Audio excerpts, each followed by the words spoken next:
We've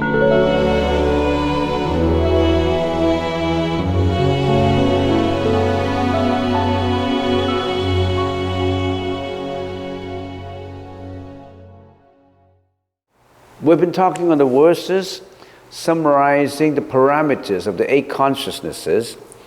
And what is consciousness? Consciousness is the main theme in the subject that we're exploring. And consciousness has a lot to do with psychology, with modern psychology.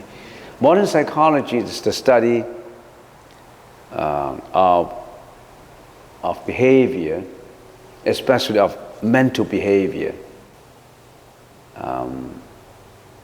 So it's very much related to the study of consciousness. And the study of consciousness in the Buddhist terminology is called Yogacara.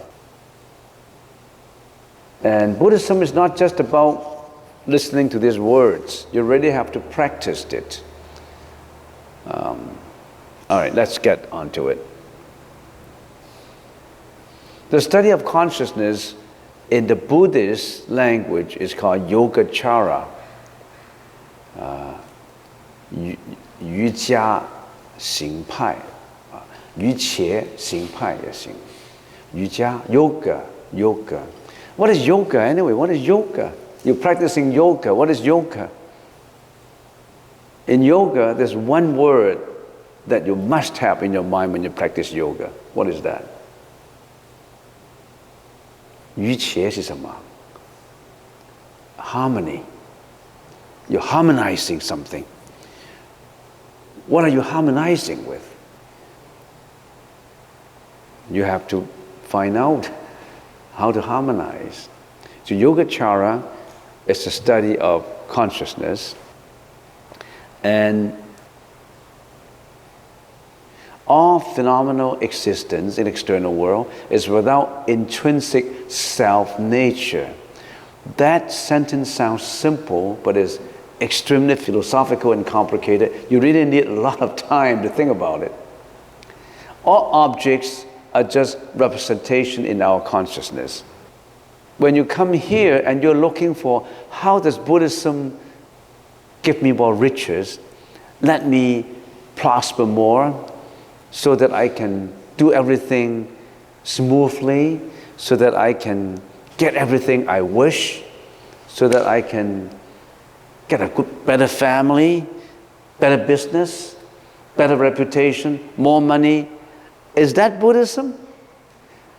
If you're looking for that, you're not looking in the right way. You're not looking in the right way.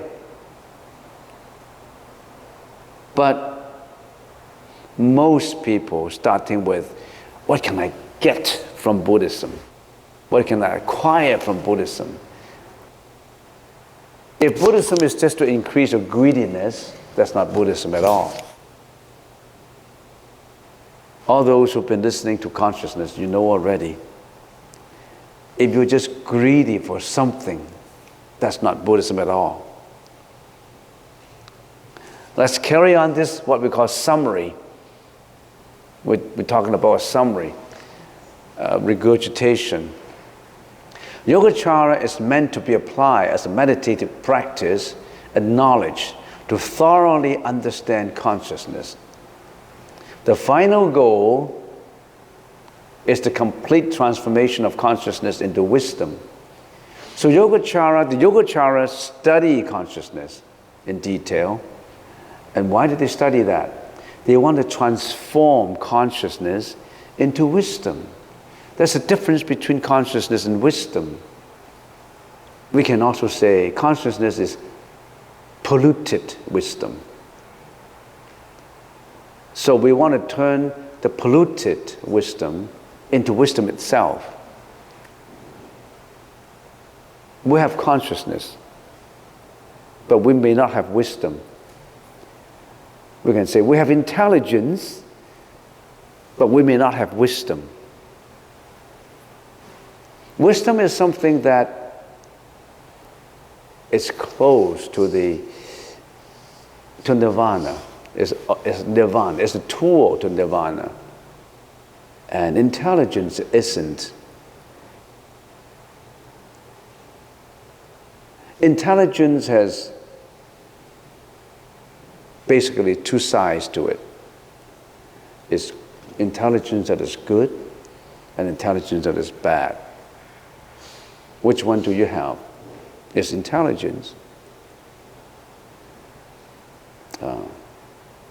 Warlords have a lot of intelligence, but they impose killing on other people. So intelligence could be used in the wrong way. Now, in the perfect clarity of enlightenment, there is total awareness and complete understanding. So if you really have perfect clarity of enlightenment, in perfect clarity of an understanding of enlightenment, intelligence, and wisdom, then you have total awareness and complete understanding, which would subsumes the I of the ego differentiated self. So we have a self, an ego. And in the perfection of enlightenment, there is no samsara and no suffering. It is nirvana. So in other words, if we have the wisdom, transform consciousness into wisdom, the final goal would be your ego will be subsumed, will disintegrate. There's no more I, no more ego. And there's no more ego, there's no more samsara, no more life and suffering. And in Buddhism, we call it nirvana. So just to put it very simply, the study of consciousness, why do we study consciousness? What consciousness examines, who has the consciousness? Who has the consciousness? Who am I? Why am I coming to this world? Where do I come from? Who am I? Psychology is dealing with who am I, who is he, what is our relationship? So who am I? Let's explore who am I? I am body and mind. I am body, and body is a physiological system, and mind is consciousness. You are, we are, everybody is nothing but body and mind. Nothing else. Body and mind. Without a body, you don't have the mind. Without a mind, the mind resides in the body. I'll put it that way. So body and mind, they have to be in harmony. You have to do some yoga about it. Because the body and mind sometimes is not in harmony. As we always said,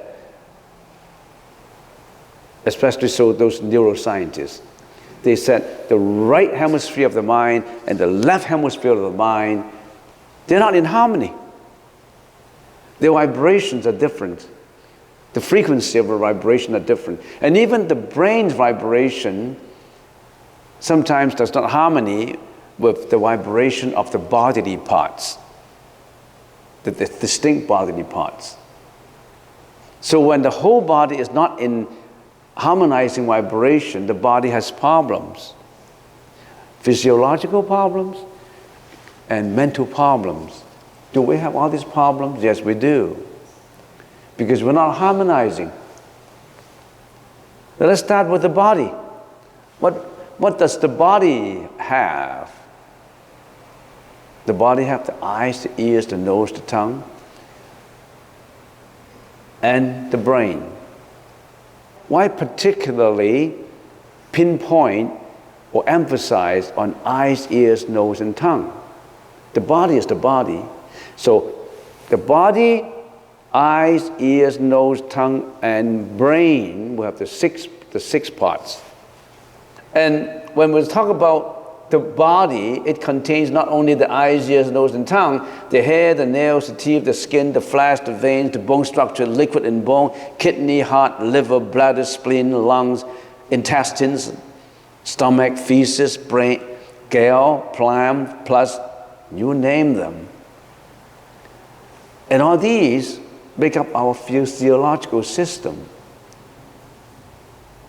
And the Buddha particularly laid out eyes, ears, nose, tongue. Why? Why? Because It's our eyes, ears, nose, tongue that creates all this karmic energy.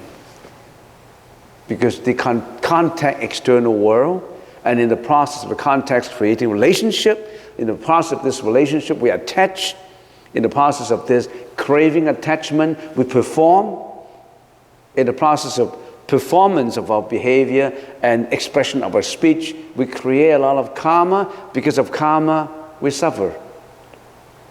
So it's not because of God, because of you yourself. We're creating all this karmic energy that lead us into what we are today, what we will be tomorrow. So tomorrow is in your hands. The past, you already have performed. You can't change the past. You can't change the fact that you were born as an orphan. Can you change that?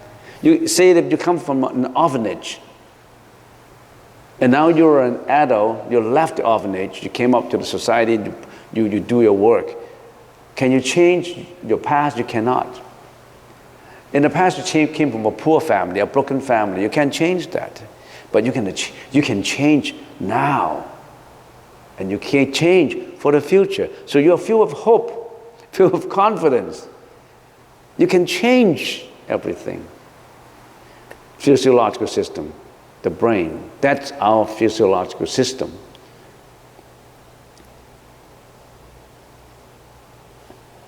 Everything is in a constant flux of changes. Even now, inside your body, your physiological system. All right? That's your body. I am the body and the mind, and my body is changing all the time. And my body should always be seeking a constant harmony with the mental. But I don't know about the mental, so I'm not always harmonizing. I'm always running into trouble when I'm not harmonizing. So let's talk about the mind now. We have perception. In perception, we have vision, hearing, smell, taste, and touch. And in the Buddhist language, the first vijnana. The first vijnana means consciousness. The first consciousness, second consciousness, third, fourth, and then the fifth. So we have the first 5 perception, the 5 consciousnesses in the front end. And you know, in the study of Yogacara, the Buddha, in all the sutras, point out in detail what are these vijnana, what are these consciousnesses. And right now we are studying them. I've been talking for about a year already, off and on, and I haven't really covered about 1/3. So the Buddhist sutras all touch in detail about vision consciousness, hearing, smell, taste, and touch. And the details are much more than modern psychology. People who are studying psychology, you should know, I study psychology, I know. I study psychology 100, psychology 200, psychology 300. I study sociology about human behavior, deviant behavior. I study even a subject in deviant behavior in sociology. I wasn't good at science, you know, when I was in university. So I tried to avoid physics, chemistry. Those are not my good points. I was good at chemistry, but not in physics, not in mathematics. I don't know why I became an accountant. You know, I was really bad with mathematics. But then later I find out that accounting is not dealing with mathematics in details, only debits and credits. And I had trouble in remembering debits and credits. And when I was at my home, one side of my room has no window. That's the left side. And the other side of my room has a lot of windows. And I always remember the debit side is without window, and the credit side has windows in it. That's how I remember, even debit and credits. So perception, the 5 perceptions. And then other than perceptions, we don't only have perceptions, right? Perception are only perceiving. After what you have perceived, you still need to what? You still need to think about it. The next what we have is cognition. You found that in psychology. Deviant behavior, that the subject I took, is in between psychology and sociology, because society is dealing with deviant behavior externally, because God, they have to deal with it. There's a lot of deviant behavior of the society. And how does deviant behavior come about? You just have to study psychology. So sociology and psychology, they always hand in hand with each other. So when you already have the vision, perception, you got to go through a whole series of cognition. And in the Buddhist language is mano vijnana, mano. And I always call that manager who are in control and who are training, who are controlling the first five, vision, hearing, smell, taste, and touch. That's the manager behind, which we call the mano. The manager, always remember, that manager's name is Mano. Hey, Mano, how are you? Mano. Mano is supervising vision, hearing, smell, taste, and touch. Mano, the manager, also can go through previous past files. You see, vision, the staff of vision, staff of hearing, smell, taste, and touch, they have no right to, all these files are confidential. They can't get into those files. Only the Mano can. Mano can get into files, can do budgeting. So Mano, cognitions, okay? And then all this Mano also what? Collaborate with Manas, with ego proliferation. Because that ego is always dealing with I. How do I do it? I got to be better than you. I'm jealous of you. I frown on whatever you're doing. I don't like you. I hate you. I love you. Always I and he and me and she. You always have this ego proliferation inside of you. And that ego proliferation is like a prison wall that's been enveloping you. You have no chance to get out. We are all living in that ego prison in our mentality. We cannot go beyond it. As a Bodhisattva, to learn the Buddhist philosophy is to get beyond this ego prison, get out from this ego prison. If you're in that ego prison, you can never get out of samsara. You're always in life and death. So that ego proliferation, that ego has always been a consciousness dominating you, inside of you, for what? For as long as you live. Before you live. In your previous reincarnation, in your future reincarnation, in your present reincarnation, that ego has been with you all year round, 24 hours per day. The seven vijnana, the seven consciousness. And then all these, cognition, ego, and perception, after what they have done, they don't get disintegrated. So what you have perceived, what you have heard, what you have talked about, what you have done, what you have thought in your ego. So after you die, did it all disappear? Did it all gone? Oh, when I die, nothing left in me. So I can do what I want. I can, as long as I'm happy in this life, I can do what I want, right? As long as I'm happy. That's a criminal approach. I can kill, I can steal, I can be jealous, I can get mad, I can be selfish as long as I can look up to my benefit. If I don't like you, I can get rid of you. If I love you, I can do whatever I want to possess you. If I can do whatever I want as long as it makes my ego happy. Is that what the case is? That's been the case of all ordinary people. That's the problem. Because that's the ego proliferation. All these, after what you have done, you think you can get away with it when you die? No. That's a karmic energy that get stored into the last consciousness. That is a very important consciousness. That is the consciousness that is responsible for reincarnation. When you all died, you don't have the eyes anymore. No body, no lung, nothing of you left. What is left? That karmic energy that gets stored into the eighth consciousness and roll into the next life.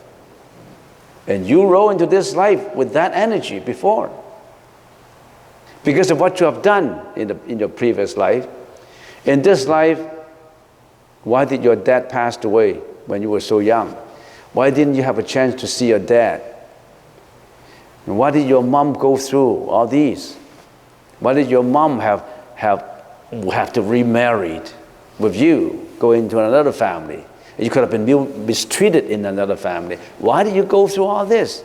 Because you already have germinated all these causes in your previous life. You know why your dad treated you differently than how he treated John, your brother? Because John loved your dad in previous life and gave your dad a lot of, love, whereas you hated your dad in your previous life, and there's unfinished business that you have to come back again, and they treat each other in a different way. Everybody has different destinies, different things, different karmic energy. Don't blame anybody. You could have done the same thing to him or her before in your previous life, and this just came back to get you, or to repay you, to love you, or to hate you. You did it all yourself. And that is all stored in the consciousness that's never forgotten. That's all in your computer memory. You think when the computer is gone, that's gone? It's all in the memory. And that memory is more powerful than this millions of bytes and bits and bytes in the computer. That's invisible. That energy is invisible. It can store billions of memories in there. Nothing got forgotten. You think you've done something wrong and nobody would see it, and then nobody know about it? No. Your sixth consciousness, your eighth consciousness, store every word, every thought. The memory is so unlimited. And that is what do you call that? Store consciousness, the alaya consciousness. The eighth Vijnana. So when you count 1 to 8, there are 8 consciousnesses. And what we're talking about for a year now, I don't know how long when I finished it, maybe slowly I will finish it. I've been talking about it for a year, off and on, for many hours already. And we call it verses of the 8 consciousnesses. That is one of the many literature that contains the Buddha's teaching on consciousness. There are a lot of others. So, if you're good in English, if you're a Chinese, you're good in English, this is the field of study that you should get into. Because there's a lot of English literature on this. Because this clan, this school of thought of the Buddhist teaching is the most prevalent in the Western world, North America. Because why? It's so close to psychology and sociology. So a lot of scholars for the past 100 years have gone into this field and explore a lot. The first country that explore a lot in English in the East is Japan. They spend a lot of time studying this and translating it in English. And the second country that has spent a lot of time in studying consciousness in English and in German is Germany. Germany is another country that spent a lot of time in studying this Vijnanamattrata. You know why Germany? Because Germany was a country, and still is the country that specializes a lot in Sanskrit and in Pali. They have a lot of scholars like George Muller, and so many of these scholars, they study. You know why? Because the German, they are, what do you call that? What do you call people who dig underground to extract old things? What do you call that? There's a term for that. I forgot that term. Huh? Archaeologists. The German were very good archaeologists, and they sent troops into India to extract relics, and they extract a lot of scripts of Sanskrit, the scrolls of leaves, thick palm leaves, and a lot of Sanskrit, and then they extract a lot of languages in there, and they didn't understand. In order to be archaeologists, have to understand everything they extracted from the soil, and then scholars started to study Sanskrit. They were Sanskrit expert, Pali expert. They studied not only Devanagari, they studied Siddham, and they were expert in Siddham.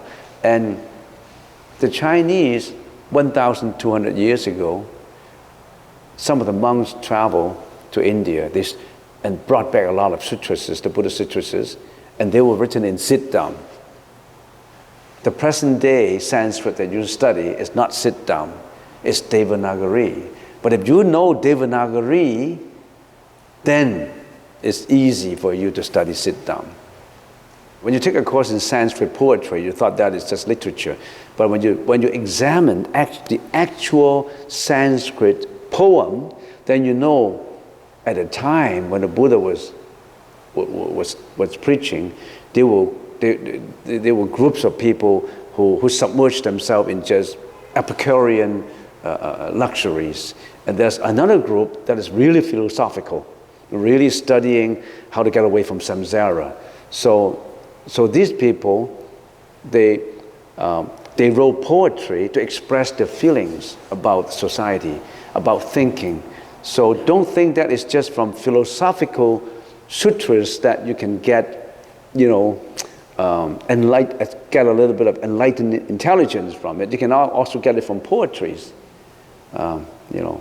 And there's such a course at UBC, the Sanskrits and all that. There's no end to learning. The more you learn, the more you know that the Buddha's teaching was really the kind of wisdom that people have ignored. They're just looking for pleasures, materials. There should be people who bring this out to the public, to let people know that, look at all these, the wisdom of the Buddha is all in here, but you're not studying them. You're not looking for them. You're only looking for pleasures, looking for enjoyment, and looking for going about partying, going about, all these different luxuries in life. This is something that we're looking for. By the way, this is a group of people who are not doing that. You're looking for wisdom, actually. We should praise you for looking for wisdom. Otherwise, what would you do had you not been in here listening to this monk talking about these things? You would have been in what? White spot? Sleep in for 2 hours? People just on a Saturday morning, they just sleep in for 2 hours. And then after they slept for, sleep in until 11 o'clock, they just went for brunch, combining the breakfast and lunch, And then what did they do? And after brunch, they go on to a gym, exercising, reduce. After they put in some fat in the body, then they reduced it. They're all in the process of getting fat in the body and reducing the body. Getting fat in the body is called eating. Reducing is called going to gym. So is that a kind of dichotomy that they always work to us? I don't know. Vilakrati Sutra. Time's up. I can't even do a review. What's the reason for suffering and mental disorders? Because of our craving and attachment. We are suffering. Do we know about that? We are suffering. Do you know that you are suffering? Even though you think that you are not suffering now, why are you not suffering? We have death, we have aging, we have sickness in front of us. We have all kinds of suffering. Those are facts. Do you have to die? Would you get sick? Will you get old? Other than all these mental disorders that we haven't mentioned. Would you get jealous, greedy, hatred, depression, fear, phobia, lots of mental disorders that we have. And do we call them sufferings too? All right. So why do we have all these? Because whenever we have that, it's because our sensory organs attach and crave to externalities, all these externalities. And then what is arising? A consciousness is arising. And we have to study all this relationship. The Buddha, in all the sutras, want to point out all these relationships so that we know how to deal with them. And then what I would like to talk about later, I want to like to talk about all these mental experiences, and then I would like to talk about why do we have emotions, and then I would like to talk about the first 5 consciousness. How do we get about studying them? What's the approach?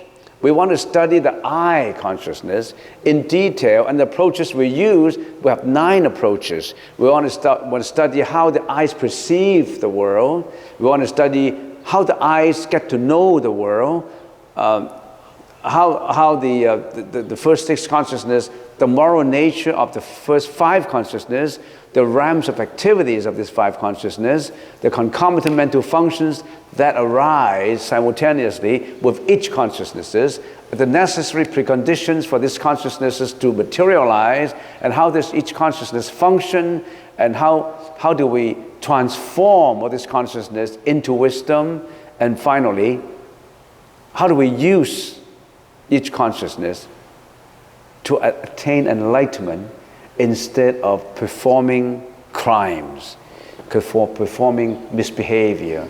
How do we use our consciousnesses to transform them into wisdom instead of using our eyes and nose and ears and taste and all that to injure others, to create bad energy, immoral energy. So what do we choose? So we want to study consciousness, each consciousness, from 9 perspectives in detail. That's what we've been talking. And maybe in my next lecture, hopefully, I was talking about the next lecture, and then suddenly it said he's gone to Hong Kong. So I received a few calls from Singapore, and they said, I looked into your YouTube, and we liked all the lectures. We even listened to all this Q&A that you have, and we'd like to invite you coming over to Singapore. And I didn't reply them. I got this call, variety of calls 2 years ago, and I didn't even reply because I didn't have time. I'm here, so how can I go to Singapore and Malaysia?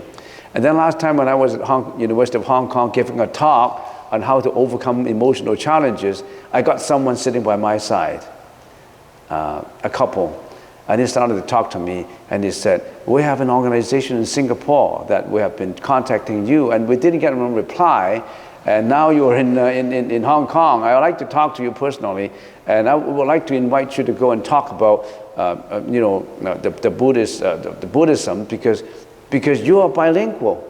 Singapore people, young people in Hong Kong, they speak English and Putonghua, and some Guangdonghua. So he said, you can speak English and speak Putonghua. So we would like you to go over there because, sometimes when you listen to Chinese, some of the Chinese is in ancient style, some of the sutras, and young people may not understand. But if you speak in English, they understand perfectly. So I said, all right, I'll think about it. And then this 2 months passed, and lately I have a professor coming over to join the meditation retreat. She handed me a letter. She is a professor studying the archive caves of Buddhas in China. Study of arts, carving, relief work, and all that. And she passed me a letter. In the letter, I have an invitation saying that we would like to invite you to Singapore. So I don't know when I should be going. Maybe next year. I try to postpone that and put this in priority, I look after you, you know. It doesn't mean that I'm always away. I look after everybody in here. So this is my first priority. So I said maybe next year. So next year, approximately about this time, I'll be off to Singapore if I still exist in this world. We don't know. I mean, how do we know? Everything is fleeting. You think the fact that you exist now would mean that next year you're still around? We don't know. Everything is impermanent.